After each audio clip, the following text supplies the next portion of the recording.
Check. Good afternoon, ladies and gentlemen. Welcome to FPCI Forum on ASEAN Community Building. This event is brought to you by Foreign Policy Community of Indonesia, an independent and non-partisan organization which, since its establishment in 2015, we have grown to become the largest grassroots foreign policy group in Indonesia, Southeast Asia, and the Indo-Pacific. Today's forum is titled Road to ASEAN 2045, When Expectations Meet the Reality. We will have a panel discussion later on and an interactive conversation about what the ASEAN people wish to see happening in ASEAN within the next 20 years.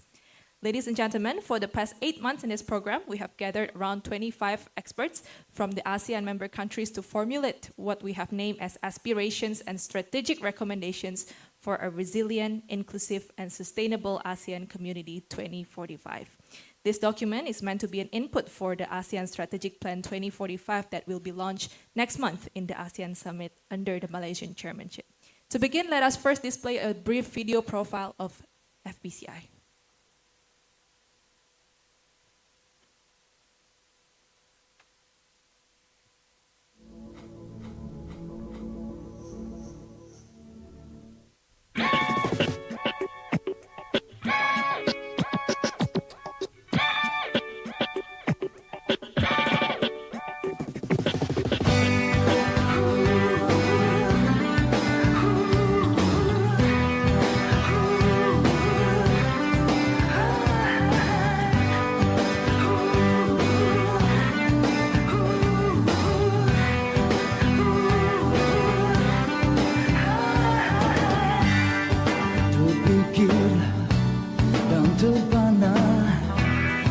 Terdiam, ku melihat sadarku bertahun bersama terwujudlah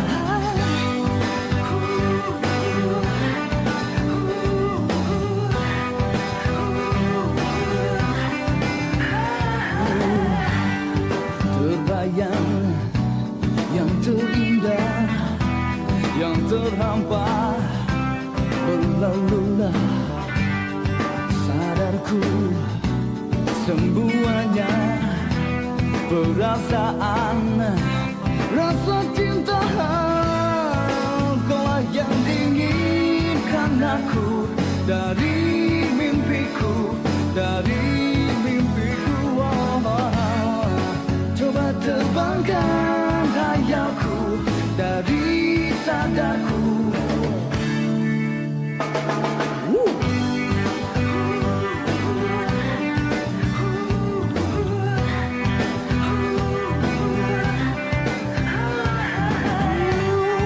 Terbayang yang terindah yang terhampar berlalulah sadarku semuanya perasaan rasa cinta kaulah yang diinginkan aku dari mimpiku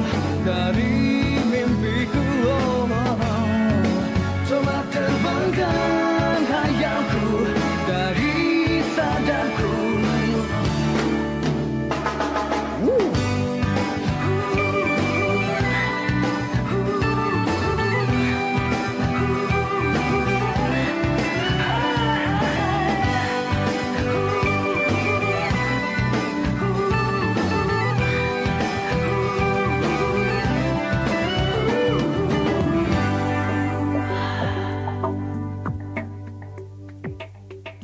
So that was briefly about FPCI. Without further ado, thank you. Without further ado, we would like to invite the host, the founder and chairman of FPCI, Dr. Dinopati Jalal, to deliver an opening remark. Pak Dino, you may have the floor. Good afternoon, Assalamualaikum warahmatullahi wabarakatuh. And I would like to first say Selamat Hari Raya, Maaf Lahir Batin. I don't think I have hurt anyone physically, so at least if I have wronged anyone by word, please forgive me.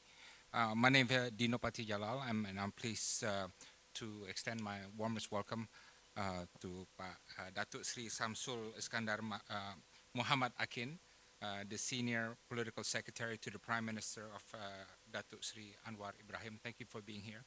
And also to His Excellency Ambassador Jesus Gary Domingo, Undersecretary for Civilian Security and Consular Affairs, Department of Foreign Affairs of the Philippines, and all the other participants of the workshop that we've been having, the workshop on community building of ASEAN, and everyone who has come here.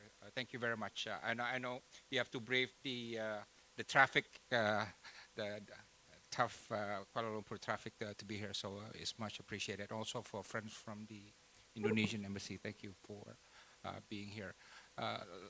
Let me just say why we held this forum. ASEAN made a very fundamental strategic decision to turn the organization into a people-centered ASEAN, right? This is very strategic because before, ASEAN was just a government-to-government relations, right?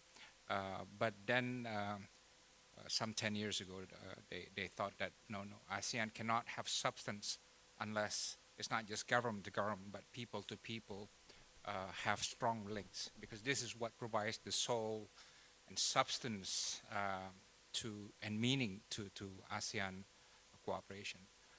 But the problem is it's been quite difficult to grassroots ASEAN, to bring ASEAN at the grassroots level. I think Ambassador Barry Desker of Singapore said that ASEAN exists mostly in the minds of diplomats and bureaucrats and the think tank, strategic thinkers and so on.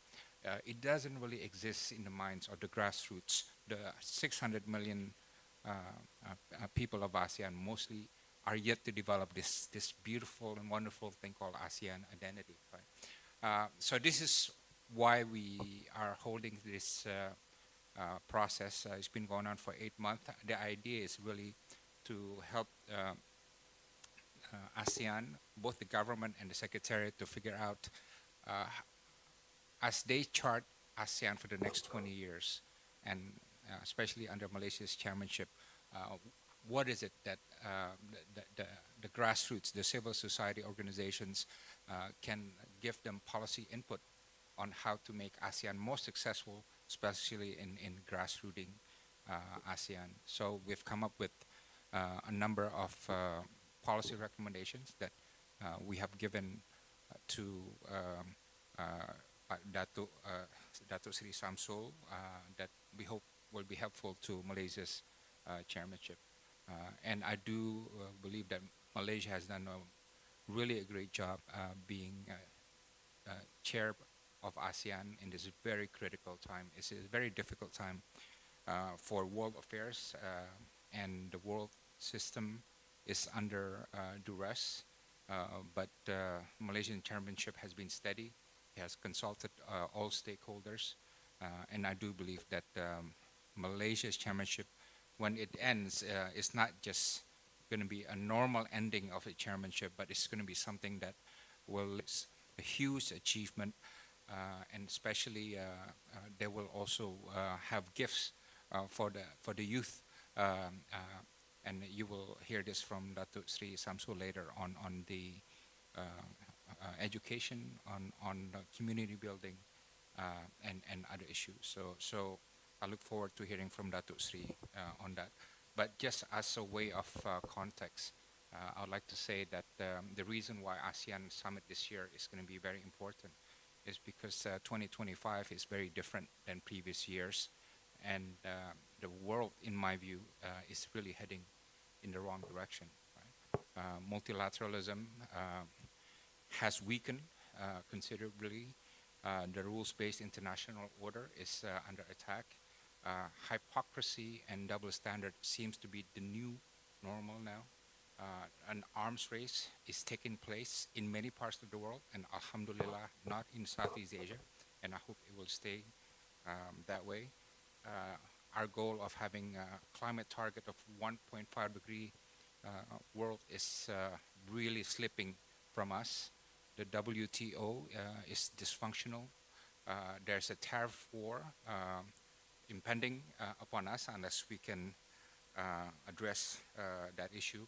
There are two wars going on in Ukraine and in the Middle East, and more so in Africa, in Sudan, in other places. Mistrust is really rising significantly, and thank God it's not happening in Southeast Asia, but in countries around us, this is happening. Political interference is rising, right, within the Western world, and also in the global South as well. And we are seeing a lot of national insecurity, not national security, but national insecurity coupled with populism and narrow nationalism and a lot of political polarization. If you go to Europe, you'll see a lot of that, right? So it's really not a good recipe for a wonderful, happy world. It's really a world system under duress. And this is why for ASEAN, we need to get together and buckle up and achieve or enhance this ASEAN centrality. I do believe that with all these things that are going on around the world, the strategic value of ASEAN is rising.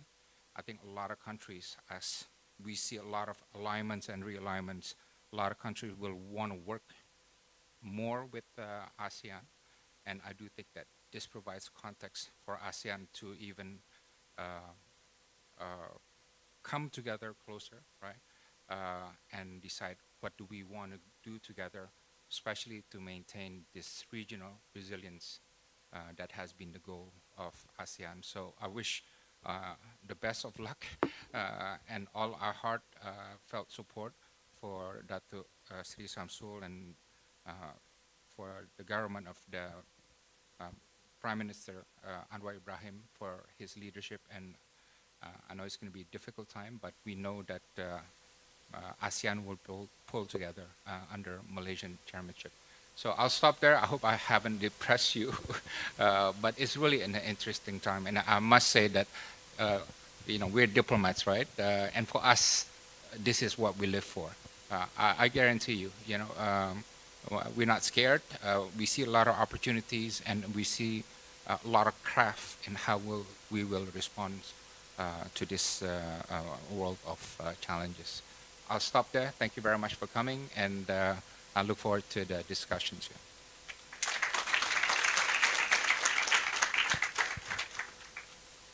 Thank you, Pak Dino. Now let us begin our panel discussion. For this, we invite our panelist yang berbahagia, Datuk Seri Samsul Iskandar Muhammad Akin, the Senior Political Secretary to the Prime Minister of Malaysia. Ambassador Jesus Gary Domingo, Undersecretary for Civilian Security and Consular Affairs from the Department of Foreign Affairs of Philippines. Ambassador Nelson Santos, Senior Diplomatic Advisor to the President of the Republic of Timor-Leste. And Dr. Jayan Menon, the Senior Fellow of ICS Yusof Ishak Institute Singapore and former lead economist at Asian Development Bank. The panel will be moderated by Ms. Dayu Nirma Amurwanti, Senior Fellow at FPCI. Ms. Dayu, you may have the floor. Thank you very much. Assalamualaikum warahmatullahi wabarakatuh. Very good afternoon, ladies and gentlemen. Thank you for being with us today to listen to a discussion based on a collective aspiration and strategic recommendations that we have produced for the past, which we have produced after discussing for the past 8 months. We are proud to say that the document is a civil society-led document, and against the backdrop of global affairs that we are experiencing today, I think it sets out what kind of aspirations, and I'm happy to see that a lot of you are the key demographic groups that ASEAN Vision 2045 will matter to, and we hope that you can also contribute to say whether the vision that we are presenting to you through this document or through the discussion remains relevant, whether they matter to you, and whether it gives the hope that ASEAN will be a global leader in key issues. ASEAN will be an inclusive, equal society, and most importantly, it will also be a prosperous and economically developed society and community. And with that, let me now go to our panel today. So the first set of questions that we will have for the discussion is, hang on, I have a cheat sheet here. The first will be, what do you think are the three most important things ASEAN needs to get right in the next 5 years to realize its vision of 2045? Let me begin with perhaps the most senior will be. Oh no, I don't dare to say. Let me go to the furthest right, Dr. J. Um, Dr. J. Menon, I'm sure that, if we read the headlines, the tariff is all what we, heard and read. So what do you think that ASEAN needs to get right in the next 5 years or even next few months?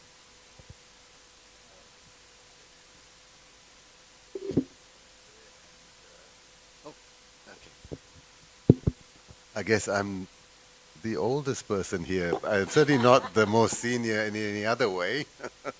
But yeah, so I guess let me thank FPCI as well for having me here, and thank you all for making it out here today. I guess if you're talking about, let me start by providing a broader context before honing in on your question about the current Trumpian traumas that we are going through with the tariffs. That's the 3 T's. But I think, this vision has 3 dimensions to it, right? It's about resilience, inclusion, and sustainability. So resilience, I think, comes in very closely to your question about dealing with the current chaos on the trade environment. And we've all been hearing about this, the need to now start thinking about diversifying trade and investment patterns. Let's not forget that the US is also the largest investor in stock terms in this region, and a very important trade partner. But they are now, it appears, no longer interested in engaging in the same way as far as trade is concerned, looking to reshore almost everything back home, which seems bizarre and actually not in their own interests. So diversifying our trading relationships is a good thing. It reduces risks. It reduces risks to country-specific shocks, especially a country that suddenly turns erratic, like we have just witnessed, even though we never imagined that we would need to diversify away from the US, right? Some people were concerned about being too dependent on China, but now that's all changed. But too heavily dependent on any one country is an issue, and I think this provides that opportunity in a crisis to look at more varied trade and investment patterns. On inclusion, again, this is a long-term objective, but the work has to start now, in the next 5 years or earlier. We have to remove barriers that prevent greater participation in the labor force. These are mostly national initiatives, but ASEAN can play a complementary role, especially when it comes to reducing barriers on labor mobility within the region, right? So far, they've got the mutual recognition arrangements for skill categories, but most of the labor movement in ASEAN is in the low or unskilled categories. And most of that is unrecorded, right? This is not a good thing. We have to bite the bullet on this before 2045, starting as soon as possible. And finally, on sustainability, I think, of course, we're all concerned about the green transition, especially again with what's happened in the US. As you know, President Trump has called climate change a hoax and has, threatened to pull out of the Paris Agreement. So we cannot let this derail the effort. We have to work together as much as possible, with or without the US, towards this objective. From an economic point of view, I think I'm the only one here who's willing to admit to being an economist on this panel. From an economic point of view, the focus should be on the green growth agenda. This is that intersection where you don't trade off growth for climate. There are areas where they're complementary. It's mostly a trade-off, right? But there is that intersection that we can focus on where, moving towards renewable energies and new types of technologies can also involve supporting growth at the same time as working towards that objective. So let me stop there. Thank you very much. So sustainability is important, inclusion is important. Next comes, ASEAN's aspiration to promote peace and constructive dialogue. So let me go to His Excellency Ambassador Jesus Gary Domingo. So what do you think are the 3 things that ASEAN needs to get right for ASEAN to take active role in promoting global peace and security? Okay. Assalamualaikum warahmatullahi wabarakatuh. Magandang hapon sa inyong lahat. And first, thank to dear Ambassador Dino for this kind invitation in the FPCI, and it's great to be back in Kuala Lumpur and to be with very distinguished ladies and gentlemen from all over ASEAN. So, with that question, we first, before this afternoon, we took stock of where we are, and Ambassador Dino had a great opening frame of how we look at ASEAN and the way forward. And one point, excellent point he started with is that, global leadership is up for grabs. But at the same time, and I think really the key theme here is how do we make ASEAN more people-centric? So all those things considered, and thank you, Dr. Menon, for your great opening, I'd like to share this thought that we place a lot of stock on ASEAN centrality, meaning that we are the driving force when the world comes to the Asia-Pacific, the Indo-Pacific, Southeast Asia. But let's also think about what we could call ASEAN universality. How does ASEAN project itself as a force for good, as a new player that offers itself for global leadership? So that's the first point. Let's think in terms of ASEAN universality, and then if so, how and where and what can we do to better offer ourselves as a model, as a friend, as a brother and sister to the rest of the world? So one, let's build on what ASEAN has already done. And I think many have said that ASEAN is the most successful regional organization, well, maybe compared, say, to after European Union or whatnot, but you see the EU has challenges. I think one strength of ASEAN, we were criticized that it was a shortcoming, but we're really seeing the benefit of it, musiwara. We do things in consensus as a family. And it seems that the rest of the world is so intent on competition, proving who's number one, who's the best, whereas ASEAN is all about how we can all hold hands and come together. And what are some concrete best practices? Now, one of the tragic things about the Philippines is that we definitely lead in terms of natural disasters. But tragically, things that we thought would just be in our part of the world have visited our other brothers and sisters. I'm referring to the Myanmar-Thailand earthquake. If you know the Philippines and Asian Development Bank, that's what's going to happen. But it happened. But what was a great moment of ASEAN? The AHA Center, the ERAT, the One ASEAN, One Response. So quietly, we've been building up our capacity for resilience, and a component of resilience is disaster risks and disaster risk reduction management.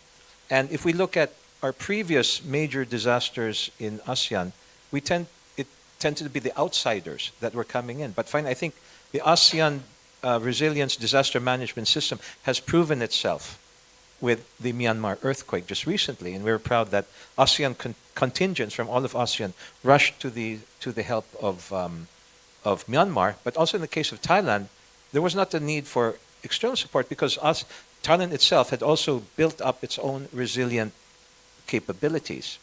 And then, I mean, I could talk all day, but again, since I just have a few minutes, another great practice, though, is how can we promote ASEAN globally? And one kind of an unsung hero of the ASEAN system is the ASEAN committees in third countries. And that basically is in most of the world's capitals, the ASEAN embassies and high commissions form its own kind of diplomatic corps. And, you know, we work very well together. Like when I was ambassador to Wellington, New Zealand, I had been posted to Geneva, New York, the ASEAN committee had been very active. Well, as a family, like we have wonderful ASEAN Sports Day, and we celebrate August, founding ASEAN. But also, we also reached out to introduce ASEAN to high schools and secondary schools, to the gourmands, and one thing that was eagerly looked forward to was the ASEAN Food Festivals. But we also need to see how we can universalize ASEAN to our grassroots. So ASEAN is great, but again, as as Ambassador Dino had said, it tends to be, you know, something of bureaucrats, of diplomats. So we've been pretty much stuck on the track 1.5, and 2 in the sense that it tends to be top down. But let's also look at ASEAN from the bottom up. And let's just look at the great practice, and that is the FPCI. So it's great. The mission and vision statement is wonderful of an internationalist, outward-looking Indonesia, and that very much maps beautifully to the rest of us in ASEAN. And I think that, so under that, how do we build ASEAN from the grassroots? And definitely, important stakeholder is the youth. And FPCI and similar groups and similar initiatives, but I think the spirit of coming from the bottom up. So concretely, we could look at analogs, like what we do at the higher level of ASEAN, at the summit levels and so on. We could look at, for example, when we talk about business, it's not just about the taipans or the tribals of ASEAN, but it's also about the lone entrepreneurs. Make them conscious of ASEAN. And our friend from Myanmar suggested, why not have an ASEAN lane at the airports, not just the APEC lane and so on. And how we can get really we have chambers of commerce at all levels, down to even the kampung, or what we would call barangay. So in sum, let's think of ASEAN universality. Let's build on best practices we can share in the world. And just a note on our disaster management, I think the success of the ASEAN response was built after many years, but also, in a sense, we had a dress rehearsal as we all assisted Turkey in its earthquake. And then ASEAN disaster response, search and rescue teams, emergency medical teams, canine units had all helped together. And then, again, finally, let's look at grassroots engagement. And in doing that, let's also look at the most basic unit of ASEAN, the ASEAN citizen. So yes, we're doing well with governments, with groups, track 2, but let's look at also track 3, individual advocates. So it would be great if FPCI, and we really look forward to engaging with counterparts, particularly in our universities and high schools, have dedicated individual youth that can promulgate the idea and advantages and vision of ASEAN in their day-to-day lives. And let's take as reference the butterfly effect. So one advocate of ASEAN in a kampung somewhere in the most remote village or something could have that ripple effect to complement what we do top-down, and wonderful chairmanship of Malaysia. It's going to be a hard act to follow as we take over next year. But I think as a family, work from up and down, bottom up, track 3, ASEAN universality. Thank you. Thank you. Ambassador Dino also would like to inform us that he has to meet the foreign minister of Malaysia, and he will return later for the discussion, just in case some of you are wondering. Thank you so much, Your Excellency. I think also people centrality is important to Malaysian chairmanship this year. So let me turn to Dato Sri Samsul Iskandar. So what are the visions, or what are the roadmap for ASEAN, you think, to be people-centered organization that matters to its citizens? And what are the key features or plans or programs that ASEAN should have? Thank you, Madam Chair, distinguished panel, and of course, esteemed participants. I would like to acknowledge our President of Malaysian Youth Council is here, which represents the youth movement in Malaysia. We have few student leaders from various universities, and political activists, and social activists, and of course the diplomats. Of all the panel, I think I'm not the diplomat and political activist, so I'm sorry if I give a very frank discussion, because diplomats, they are very wise in choosing their words, which is I'm not. But anyway, Madam Chair and members of the panel, I think one of the important discussion today is how to ensure the ASEAN Vision 2045, ASEAN Community Vision 2045, is going to be a vision that can be worked out for the next generation, because it must not present as only a bold roadmap towards resilient, we discussed just now, innovative, inclusive, and people-oriented community. But I think we stand at the crossroads of history, I would say, 2025. We must ask ourselves, I'm talking mainly to the younger generations now in this hall, that how do we translate this vision into a meaningful progress in a world increasingly defined by uncertainty, plurality, and of course disruption. And this is where I think, where the philosophy of Malaysia Madani, under the leadership of Prime Minister Anwar, and of course now he's the chairman of ASEAN, offers ASEAN an important moral compass. First, on the ground of compassion, sustainability, respect, innovation, prosperity, and also trust. The 6 pillars of Malaysia Madani, which I think can be elaborated into this ASEAN Vision 2045 roadmap, can be considered as our moral compass for the next generation. For example, for the younger generation, we must understand that as far as ASEAN is concerned, we must embrace the complexity of this region without losing the purpose. Because where global power is diffused, narratives are contested, and identity is no longer singular, and this reality challenges the old logic of regional integration and demands that ASEAN reinvents how it relates to its citizens and also to the world. And my argument is that ASEAN must no longer strive for sameness, but for solidarity in diversity, not for the central control, but for distributed strength. And we must see ourselves not as an organization of states, but as a community of people, cultures, languages, and of course, dreams. Another thing I would like to touch as my second point is how then we close the gap with trust. And for too long, I think those who are very familiar, who understand ASEAN's, we have seen that ASEAN's credibility has been tested by the gap between declarations and delivery. The expectation of centrality is challenged by geopolitical rivalry. Now we talk about centrality. The aspiration for community is tested by internal government failures, and the vision for connectivity is hindered by infrastructure gaps. And to close this gap, my argument is that we must rebuild the trust, and not only between the states, but also between the institutions and, of course, communities and citizens.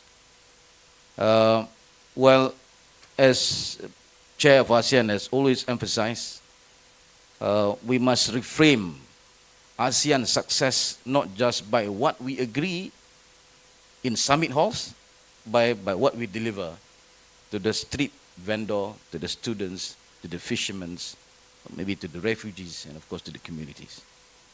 And my third point, as per your question, Madam Chair, is that we need to rethink prosperity and of course innovation. Let us harness the energy of ASEAN's youth together, because this is the age of digital. We need to be creative in our digital entrepreneurs and the wisdom of our traditional cultures to build an economy that is productive and of course just. So let me end by saying that we have the compass, we're going to have the communique, or going to have the roadmap, and what we need to do now is to ensure the implementation is taking place. As Pak Dino's opening remark mentioned, that my dream or my focus is that as far as the younger generation is concerned, we need to continue to work strongly on capacity building, on the community networking and building the trust between them, and of course the education, because I think now, because of the technology, we can enhance more on education, skills, TVET, and etc., for the sake and benefit of the ASEAN communities. So let us have that vision, let us have that strive that ASEAN is not only ASEAN as the region, but also ASEAN as the community, and of course the people. Thank you very much. Thank you very much. Now, Your Excellency Ambassador Nelson, as the youngest member of the ASEAN family, let me qualify that. So you see ASEAN with like fresh perspective sets of eyes. So how do you think ASEAN should navigate the difficult landscape? How do you think ASEAN should deliver, especially to its citizens? First and foremost, I will have to thank Padino for bringing us together, and of course his able team put in this fantastic meeting. For Timor-Leste, ASEAN is, we would say, the most successful moral organization in the world.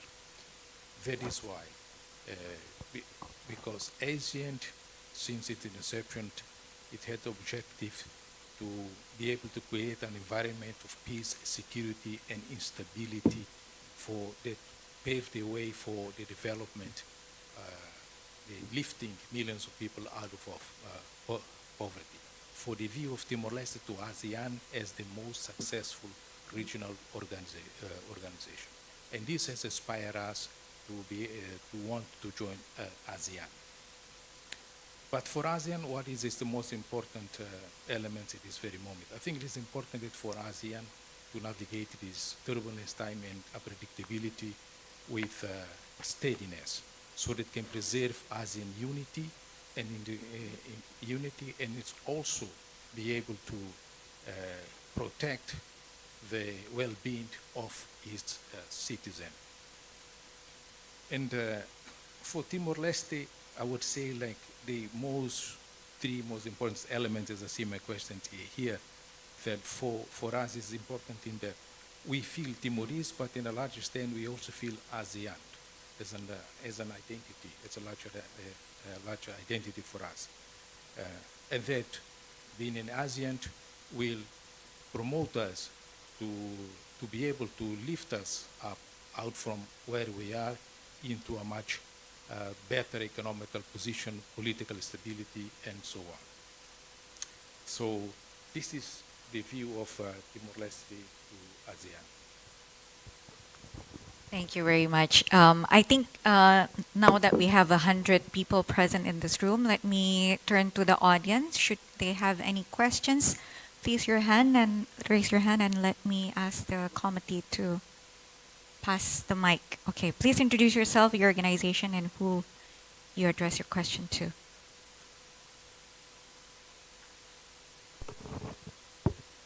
All right. Assalamualaikum. Good evening, ladies and gentlemen. Hello, my name Aisyah, international student from Indonesia. Well, I'm currently in my second year of architecture studies. Well, I have a strong interest in infrastructure development and how it shapes both cities and communities. And I'm here to gain insight on ASEAN's long-term vision and how cross-border infrastructure can promote inclusive growth in the region. Well, looking at the direction of ASEAN Vision 2045, I'm curious about how cross-border infrastructure project can contribute to more equitable economic growth. Well, especially in regions that have long been underdeveloped, and what concrete strategies can ASEAN adopt to ensure that development is not only concentrated in major cities? Thank you very much. Thank you very much. Are there any questions? I think I can trade 3 or 4. Okay, this side. Hi, good afternoon. I'm Faribel from a civil society organization called Pusat Komas.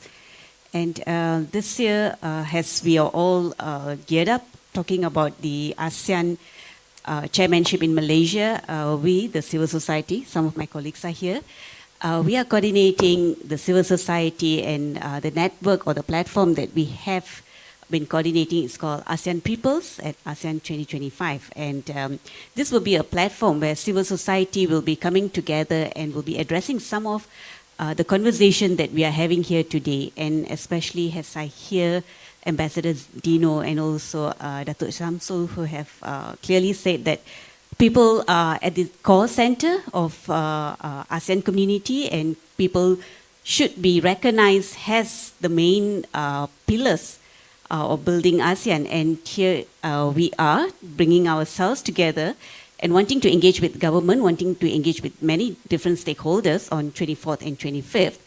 But my question goes further than this: is how is it the ASEAN government, ASEAN different agencies are open to be collaborating effectively, institutionally, with some of the core difficult issues that we talk about at the forum on 24th and 25th, and that will be encompassing issues, wide issues. Climate is definitely one of it.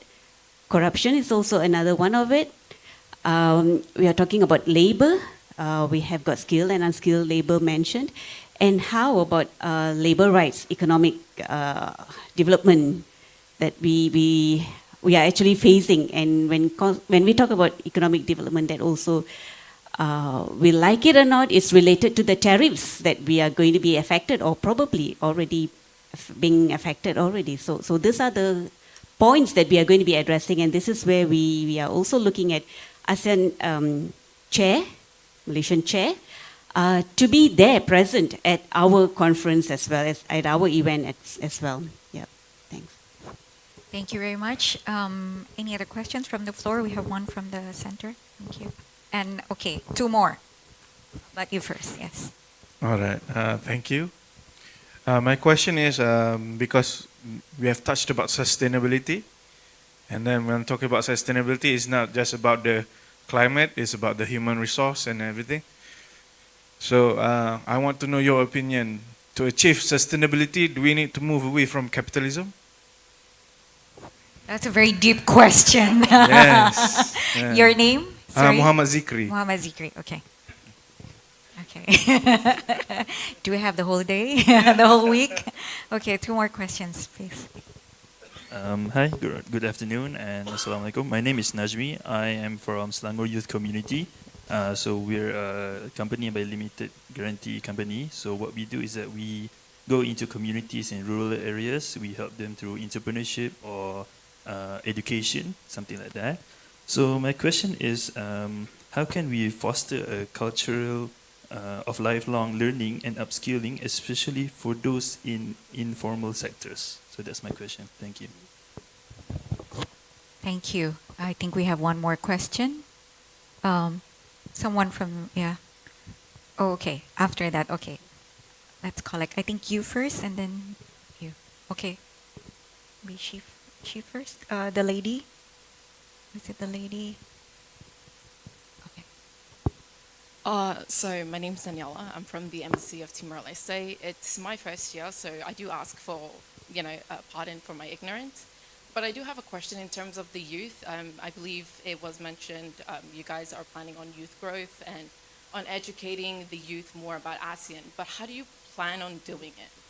Especially given that a lot of the youth, myself included, we don't really have any idea regarding this sort of organization, and I only really learned of this when I joined the embassy.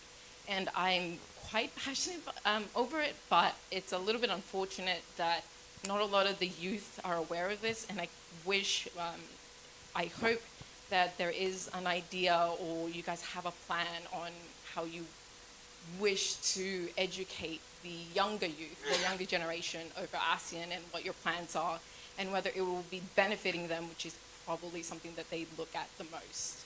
Thank you. Thank you. Youth engagement is something that is core to what we're doing, I hope. Yes, and one more question and then we'll go to the panel. A very good evening to ladies and gentlemen and panel investigation panels. My question is, as Malaysia prepares to chair ASEAN in 2025, how we can leverage this leadership role to amplify the voice and innovation of Malaysian and ASEAN youth on global platform, especially in context of Vision 2045 and SDG agenda? Because it's a similar question, but it more detail on youth voice on this ASEAN, actually. Thank you so much. Thank you so much. So we have 1, 2, 3, 4, 5, 6 questions. Some of them have to do with youth engagement, how what we do can resonate better to the youth, and how do we engage them also from civil society. There are difficult issues. How can we marry or collaborate between government, non-government, and ASEAN as an institution? How can we ensure that we have a strategy so that development, including infrastructure development, can benefit us as an inclusive region? And we also have a question on what we do on lifelong learning and the SDG agenda. That's a tall order.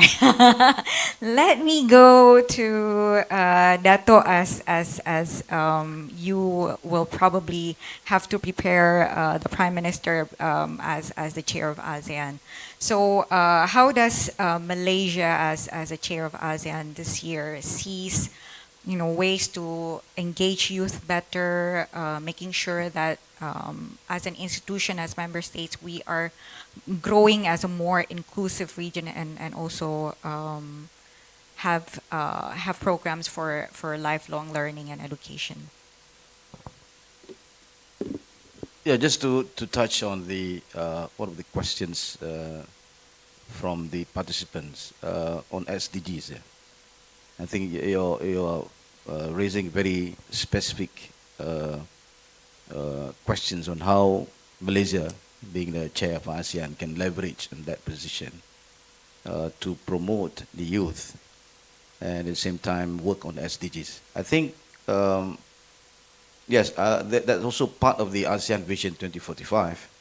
And what I can touch here is that we can establish like informal grouping for further discussion on ASEAN youth, on SDGs, for example. I think you guys have already have the informal discussion on this, so we can enhance that kind of participation, and we can also launch, for example, the ASEAN youth SDG accelerator. This is also important for us to navigate so that Malaysia can initiate a platform to focus, for example, on rural empowerment, on green tech, on gender equality, and of course mental health. I think one of the things that Prime Minister and of course now Chair of ASEAN has always consistently championed is the focus on the hardcore poor, to ensure that the numbers of the hardcore poor in every state will be tackled.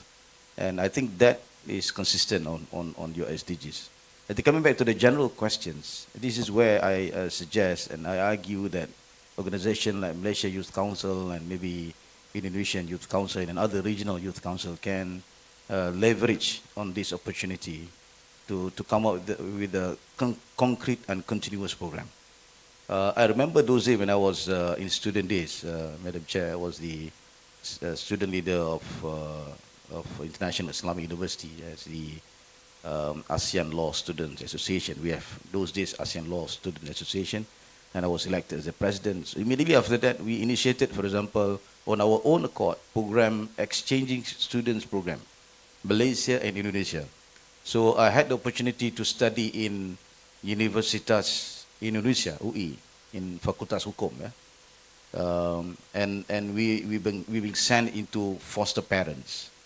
And at that time, it's very difficult to get the sponsorships, grants, and all that. It's all about we find our ways, we do fundraising and all that. And the next year, students from UI will come and study in our law faculty in International Islamic University. Can you imagine during those days, it was way back in 1995, we have that kind of initiative. I think as of now, we will have more of that kind. Since I think we have a very matured youth councils and of course student leaders, and now because of the technologies, we can always doing exchanging programs, etc. So moving forward, like I said in my introduction, this ASEAN Vision 2045 will have to start on 3 tangible things in 2025.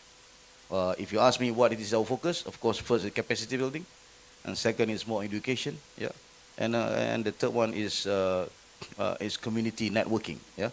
I would imagine, for example, we could organize like yesterday. I managed to bring Dr. Dinopati Jalal and have a brief session with the Prime Minister and co-chair of ASEAN. We talk about how to organize a program with thousands of communities and head of leaders at the grassroots level. For example, we can maximize the usage of Google Meet or whatever forms of communication now. To have multiple thousands of gathering with the ASEAN leaders and with the less minimum budget. And we need people, we need the youth to initiate. And of course, with the spearhead, with the support from FPCI, I think we can make it happen. And it's a good start, and it's become a permanent and consistent program, whoever become the chair of ASEAN for the next 20-25 years. Thank you. Thank you very much. Now let me go to Dr. J. Menon. Of course, the capitalism part is your cup of tea. But I think more fundamentally, a lot of the questions speak about how can ASEAN promote more equal and inclusive development? Can connectivity and infrastructure development be part of that? Whether a lifelong learning, upskilling, and making sure that the workforce is up to speed with the recent development and demands of the industry, and also labor rights and human rights. So how can we collectively achieve all that?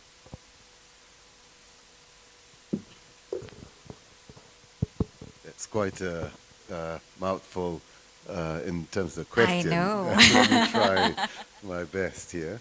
Yeah, so I was at the ADB for a long time, and we often spoke about hard and soft infrastructure, right? So the hard is the physical connectivity. Just very recently, President Xi was in Malaysia, in Cambodia, Vietnam, talking about connectivity, his rail network connectivity plan, and I think giving that a big boost. So very much physical connectivity is very much on the agenda, improving, reducing all kinds of trade and transport costs, and hopefully in an inclusive way. I think this is where there's a soft dimension to it as well. I worked a lot in Cambodia and Laos, and one thing we know about what's happening in the Mekong region is that there's a lot of physical infrastructure that ADB was involved in building, but the utilization rate is still very low, right? So these poor countries have borrowed heavily to invest in infrastructure, but because of the policy barriers, the software, the soft side, the use is limited. You know, at the border, there's still difficulties in terms of crossings. The costs are still high. Sometimes there's monopolies with the, trucking facilities. All these things are limiting the use of the infrastructure that's already in place. So we need to reduce or remove those barriers. And then there's gaps to be filled in the physical side. But on the soft side, on the other aspect of the soft side is the human capital dimension. And that's where I think, this is the, biggest challenge we face now because of the rapid pace of technological change, right? I was lucky when I was at university, I gathered a set of skills and it served me my whole life, right? You guys are in a different world today, most of you guys, where it is lifelong learning. You have to continuously learn how to keep learning, keep adapting, keep adjusting. So maybe we had it easy, but it's more challenging now. You need to be more adaptable. It also creates new opportunities, right? The digital revolution also reduces the need for physical connectivity, right, to some extent. So the burden on governments is reduced as long as they ensure that access to to digital connectivity is provided. They don't need to invest in heavy infrastructure. So there's a lot of these sorts of trade-offs that we can actually look at to find ways of reducing trade and transport costs in a way that's not too much of a burden on poor countries with investment. Finally, on the capitalism question, I'll misquote Churchill here and say capitalism is the worst system we have except for all the others. But I think we shouldn't throw the baby out with the bathwater. But I think it's relevant to raise this question now, given the huge levels of inequality that we've seen, right? That's been an outcome of the system that's predominant and the globalization. So I think we need to look more carefully at the distribution of the gains and the costs. That's what I think we haven't done sufficiently. And this is true in ASEAN. The inter-country development gaps have been narrowing because the smaller countries, the poorer countries, had been growing faster on average than the richer countries. So the average gaps are narrowing, but being replaced by another form of inequality, which is within country inequality, right? So replacing one type of inequality with another is a hollow victory, right? And it's not just income inequalities, but many other forms of inequality by, region, by gender, by ethnicity, etc. All of these are now barriers to realizing the potential that capitalism has to offer, right? And socialism actually, embraces those differences in a way that capitalism needs to also consider, right? So I think we need to change the face of capitalism, bring in aspects of socialism that are a lot more inclusive, while also not, throwing out the whole system. Let me stop there. Thank you very much. Now let me turn to Ambassador Domingo. I think a lot of the question speaks about what you have discussed previously on the importance of ASEAN and its universality. We have done a poor job in reaching out to youth. The civil society feels that they do not have access to policy making. How do you think we should move forward with all these challenges that we have today? Okay, thank you. How many days do we have? Okay, these are great questions. That's a great question, and just to touch on the particular questions. So, one, I think we've had so much great innovation across just even within the 10 and eventually 11 countries of ASEAN. But the thing is, oftentimes we are not aware of these innovations, and we sometimes tend to reinvent the wheel. But with the digital revolution, social media, we're becoming more aware of what others are doing. We could find solutions that are very fit for purpose. I'll give one example, and harnessing AI, for example. And our friend who discussed the woes of capitalism, but sometimes we're not even at that. Some of our regions and areas are still in the state of feudalism, shall we say? So before we can talk about eventually the socialism. Anyway, for example, I'll give one where IT, social media, and AI can help. For example, the quandary of say our coffee growers, and there was a young fellow who named Aries, who recent graduate, one of our top universities, looked at AI solutions to better grow coffee by having some sort of mechanism where AI could be utilized to monitor its water consumption of his crops. And it was a very cheap technology. Another example is we have farmers who, farming, the danger of farming, you cannot always predict the outcome of your crop. Sometimes there's a drought, El Nino or El Nina, and your crops have low yield. But what about times that you get a bumper crop, an unexpected bounty? You say tomatoes, you say tomato, we say tomato. And the tragedy is that we have middlemen who are very rapacious. Again, in some cases, we're still in a feudal society. But the problem was distribution. But then somebody came up with an app so that you bypass the middleman, and tomato growers in the Philippines who have a bumper crop can readily find buyers immediately. So it's something like, I guess something like Temu or Lazada. Do you have Lazada here? I mean, we have all these unique internet commerce things. But basically, there was an app development that basically went literally from farm to consumer.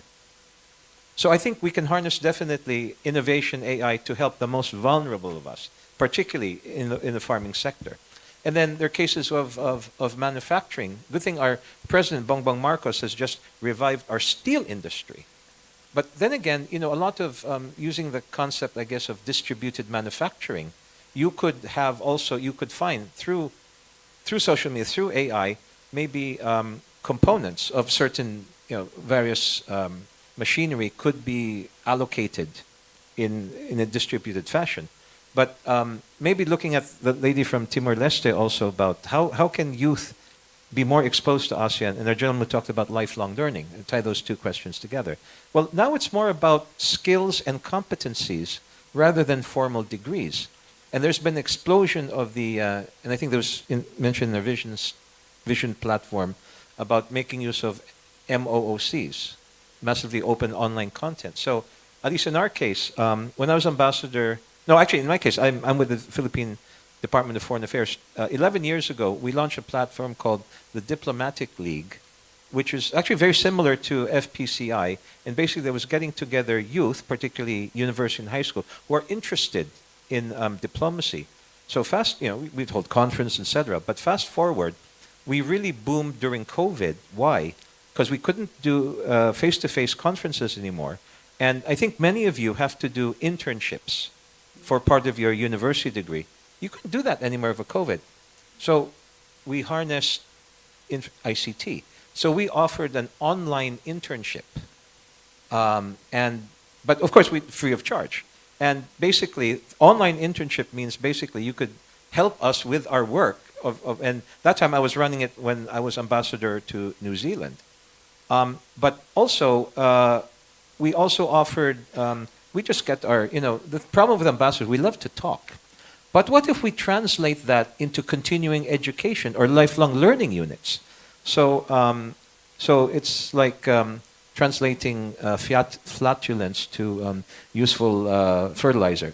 I'm just kidding. Bad metaphor. But that's how I also got to know Don Gill, our leading professor of international relations, but still very young, is how we engage with universities offering programs that that are basically free of charge but high quality, leveraging information technology. And that's why, again, FPC has a wonderful platform. It really shows how we could break down these traditional barriers and really engage youth and multiple stakeholders.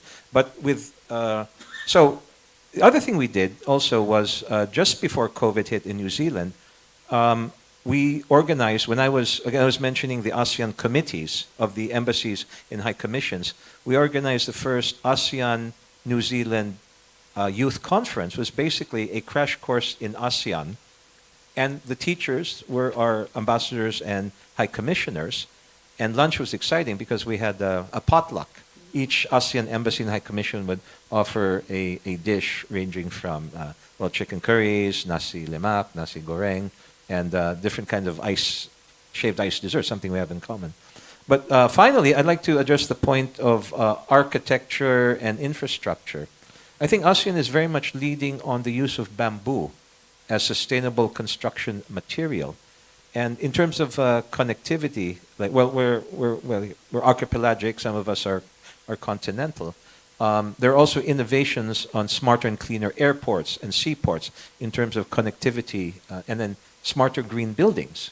I think KL is particularly leading on it. So many things. So my point here is all these questions that we've been asking, you might find the solution in a sister ASEAN country, but let us harness AI, let us harness ICT to let us catalog and also draw attention to solutions that might be literally with our fellow ASEAN neighbors. Thank you. Thank you very much. And Ambassador Nelson, there's a lot of hopes and aspirations of ASEAN, including in promoting youth engagement, civil society collaboration, and lifelong learning. How do you think ASEAN has performed so far? And we have been in ASEAN for so long. Is there any blind spot or things that we may not been aware of? I thought like the previous speakers, they were so eloquent and I feel so much younger. Perhaps I would say first about Timor-Leste and a little bit of our population. We are the youngest member, not only, but our population is very young. 70% of the population is under 30. So this is a trend that is not in ASEAN. And this has been a very big challenge for the government. And the government, the priorities for this government is to invest heavily in education, higher education, and also youth employment. With regard to ASEAN, as for in Timor-Leste, we have a team since 2002 that goes around the country explaining to the people what is exactly ASEAN, what are the benefits for ASEAN for Timor-Leste. So ASEAN is not new for the population of Timor-Leste, perhaps the other way around. And I've been to many palaces. In Timor-Leste, the first hall that you meet in Timor-Leste is an ASEAN hall, where you have all the ASEAN flag, ASEAN history, and the president, the current president, is a very open president. It has a lot of the students, a lot of civil society, and so on and so forth. So in terms of ASEAN for Timor-Leste is we have very high expectations in joining ASEAN. But I mean, we are dreamers anyway, because we dream of independence, we are independent. So when we see the vision that's set out in ASEAN, we think it is doable, we think it is achievable. And I would like to touch upon something that Dr. Lino said, which is, I think is very important, the issue of sport. How can, for the youth, and I mean, sport, for instance, in Timor-Leste, because of we are a young population, sport is very important in our life. If we turn the East Asian Games into ASEAN sport, this could have been a way of promoting ASEAN among the young population. So, and it's obviously with, for instance, the exchange of students. We have 300 Indian students in Timor-Leste as I speak now. So this could have been also with ASEAN. In fact, we, for Timor-Leste, we have a lot of our students here throughout ASEAN, but we would like to see that ASEAN was also have these exchange programs with Timor-Leste so that we feel not only we are wanting to go on to ASEAN, but ASEAN is also accepting Timor-Leste into this much larger family. So we have enormous hopes in joining ASEAN. We are very positive. We have been always positive. So and last time I was very happy when the Padino in Jakarta was very positive about ASEAN outlook, but today he gave a much more not so positive outlook. But anyway, we remain positive. Thank you. Thank you very much. I would like to invite members of the working group if they would like to contribute to the conversation. Yes, Dr. Hafiz. All right. Thank you again to all the speakers. I think let me just raise a question. So, with regards to talking about the digital revolution and the AI and whatnot, it all sounds great and whatnot, right? But I think the main issue of this digital revolution is that we tend to overlook about the underwater cable, right? It is dominated by the two superpowers, yeah? So how, we talked about with the previous session, how can we achieve strategic autonomy when the linkages that is connecting all the ASEAN members and towards the extra-regional partners is still dominant by the superpowers. So how can we have a form of strategic autonomy based on ASEAN-led, ASEAN-led stuff? Okay, how many days do we have? So I think the key question is we still, whether we like it or not, there's still strong reliance on two strategic partners, especially we talk about underground cable. How can we achieve strategic autonomy with that in mind? Dr. J, like we're, yeah. Well, as I've already admitted, I'm just an economist, but this is more of a big picture, strategic, geopolitical issue. But I think from a purely economics point of view, I would say that, interdependence is not always a cost to be removed, right? Interdependence means a common interest in pursuing the future together, right? Having control of this cable network is only valuable if others are using it as well, right? So everyone needs to see the commonality.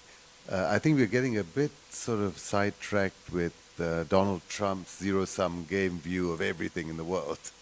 Right, these sorts of things are not zero-sum at all, right? There are mutual benefits that go beyond just the sum. And I think strategic autonomy may be something that has its own value, but it doesn't require complete independence from interdependence from other partners. That's how a boring economist will view things, but I'm sure there's a lot more complexity involved from a strategic or international relations point of view. Yeah. But can I also say that I think digitalization offers, a lot of other opportunities that we don't often see. We talked about, having an APEC lane, an ASEAN lane. What we need is automated lanes, right? To make it all more inclusive. Why should all these privileged APEC cardholders be allowed easy access while all of us plebs have to queue for hours, right? Even in Indonesia now, in Jakarta, they have automated lanes for everyone, right? And that's where we should be heading. And that's where it'll be a lot more inclusive. And it's not difficult. I think, workers in the Department of Foreign Affairs might not like it, but they can supervise the automated lanes, which is what we should be heading towards, and that can be redeployed elsewhere. And this raises another issue of digitalization, which is the adjustment costs, right? People will be displaced. as we get more automated, how do we then redeploy them? That is a challenge, right? And that's something that we need to think about.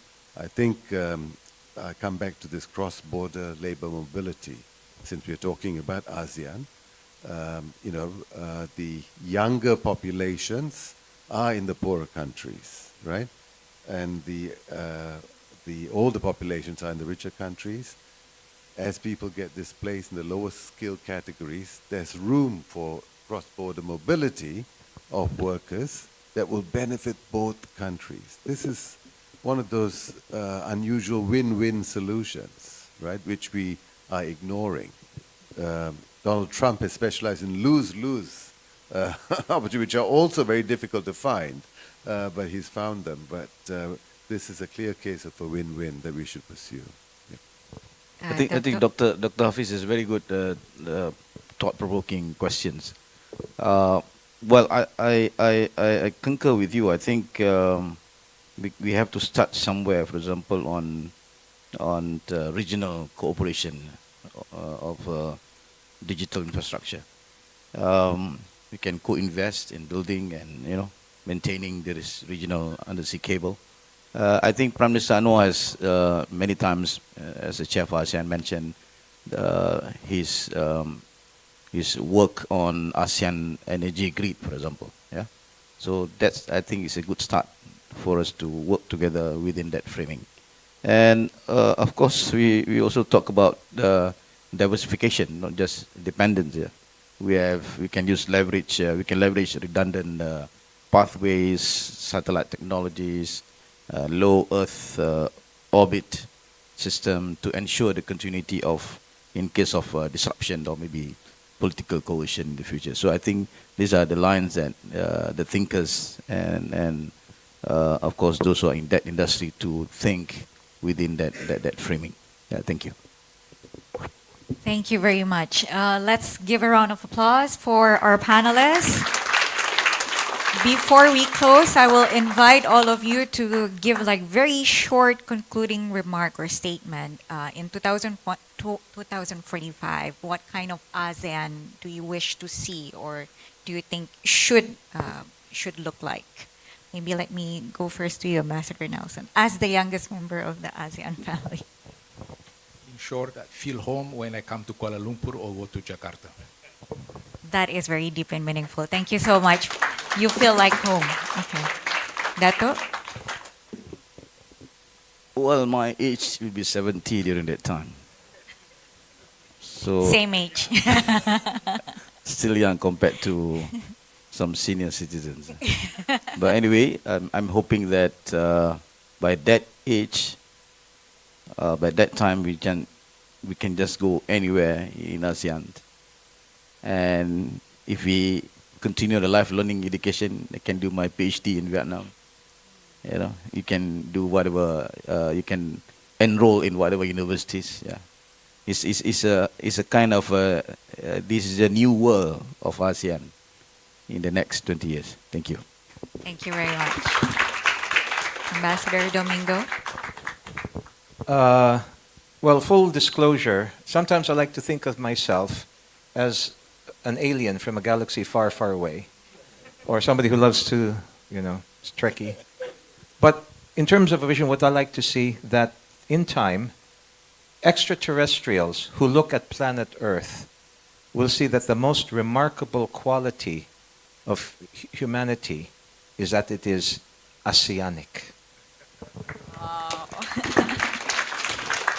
Thank you. Dr. J. I guess, I hope that by 2045, ASEAN will still remain open and outward-looking at a time where we are increasingly uncertain about the global environment.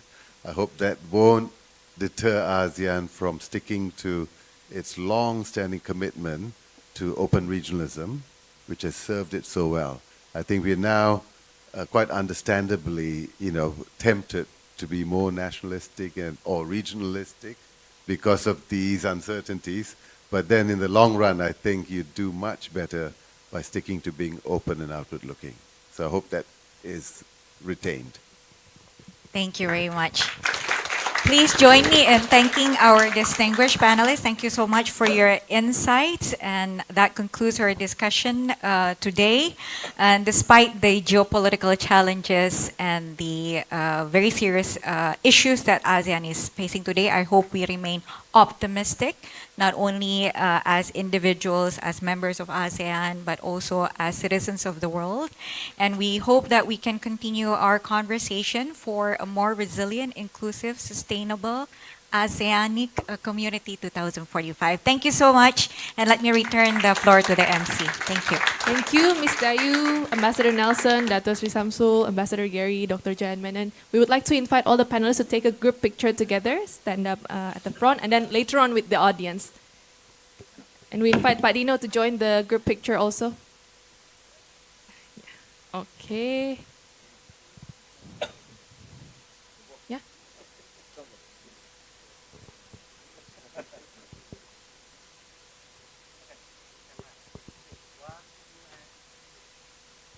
One, two, three.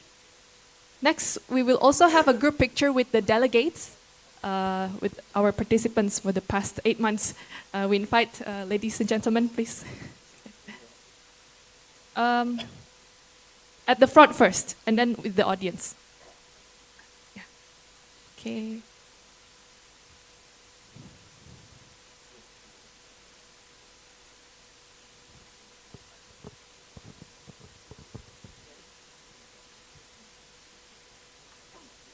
So these are the people behind the resulted document of our aspirations and strategic recommendations paper. In 3, 2, 1, should we do the ASEAN way? I think Dr. Hafiz and colleagues, okay. At the left and the right, I think still fits, yeah. Okay, in 3, 2, 1. 3, 2, 1. Now, now we invite everyone to go back to the seat and we take a group picture with the audience. Yeah. Okay.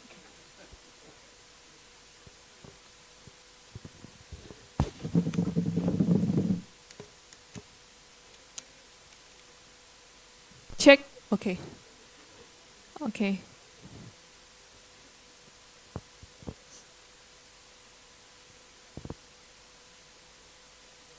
All seated first. 3, 2, 1. And then now the 2 rows from the back can stand up. 2 rows from the back. Correct. Yeah. And then, okay. The ones in the left side and the right side can fit into the frame. Just stand up, it's okay. Yes. Can stand up, sir. Yeah, and then fit into the camera frame. Okay, nggak? All right. 3, 2, 1. 3, 2, 1. Please give a warm round of applause. Thank you very much, everyone, for attending today's forum. This discussion is available for rewatch at YouTube channel at Secretariat FPCI. Thank you very much and see you again in our future opportunities of holding a forum in Kuala Lumpur, Malaysia. Thank you.